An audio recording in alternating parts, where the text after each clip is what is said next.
कामदेव जी एक घर तो डायरेक्ट भी छोड़ देती है, पर तुमने तो मेरे को भी नहीं बख्शा। तो कामदेव जी बोले, महर्षि नारद जी आप तो खुद ही क्या है, मैंने सिद्धि बाबा को भी नहीं छोड़ा, यहाँ तक कि विष्णु भगवान को भी मैं परास्त कर सकता हूँ, इसलिए मेरे अंदर ताकत है। कामदेव भगवान बोले। तो महर्षि नारद जी वहां से उनके वचनों को सुनकर सीधे विष्णु भगवान के पास गए। विष्णु भगवान से कहने लगे, महाराज कामदेव का बहुत घमंड हो गया है, वो तो ये कह रहा कि मैं विष्णु भगवान को परास्त कर सकता हूँ, सिद्धि को परास्त कर दिया, तो चीज ही क्या है मेरे आगे। अब विष्णु भगवान बोले कि ऐसा है नारद जी, आप उधर वापस जाओ और उनसे बोलना कि किले की लड़ाई लड़ेगा या मैदान की। अब किले की लड़ाई होती है जी वन में, जंगलों में, गुफाओं के अंदर ब्रह्मचर्य का पालन करना, वो होती है किले की लड़ाई।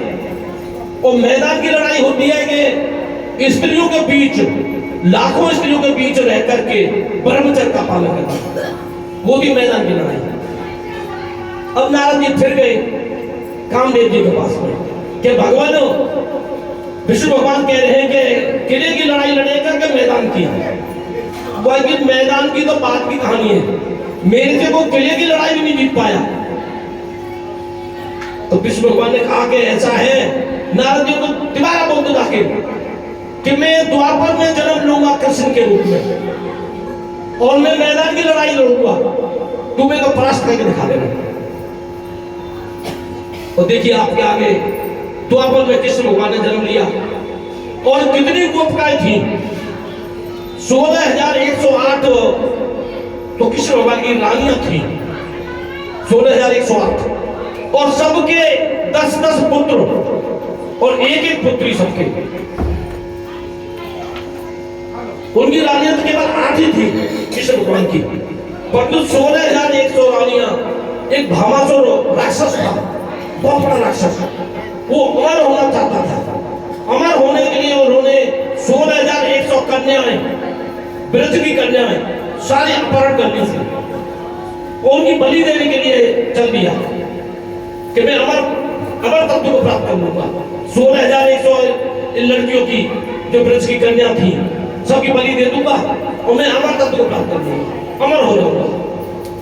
जब कृष्ण भगवान को पता लगा तो भामासुर को मार करके, उसको वध करके उन 16,100 कन्याओं को मुक्त करवा लाए थे। जब उनको मुक्त करवा लाए कृष्ण भगवान तो उनको कहा कि अपने अपने घर जाओ, क्योंकि भगवान लोग राज की वजह से हम अपने घर नहीं जाएंगे, अब आपके पास ही रहेंगे। तो उन्होंने अलग अलग रूप में श्री कृष्ण भगवान ने 16,100 कन्याओं के साथ विवाह किया था और 16,108 रानियां हुई। उनमें प्रधान जो अपनी 8 थी रानियां, उनमें प्रधान थी रुक्मणी, और रुक्मणी ऐश्वर्य प्रदान करती थी, माधुर प्रेम की वो थी, क्योंकि 2 तरह के प्रेम थे उनमें उस टाइम पर, एक स्वकीय प्रेम, एक परकीय प्रेम। स्वकीय प्रेम था उनकी जो प्रधान थी रोहिणी, वो रुक्मणी। उसके बाद जो परकीय प्रेम था उनमें राधा रानी, माता राधा रानी उनमें प्रधान थी। क्योंकि परकीय प्रेम में अंतर क्या है? अंतर यह कि परकीय प्रेम जो दूसरों की स्त्रियां थी प्रेम भगवान से करती थी, किसी भगवान से करती थी, तो वो परकीय प्रेम। और स्वकीय प्रेम जो उनके माधुर प्रेम का वो भंडार था उनके पास में, ऐश्वर्य प्रदान करती थी, वो रुक्मणी जी थी। तो इनका मतलब,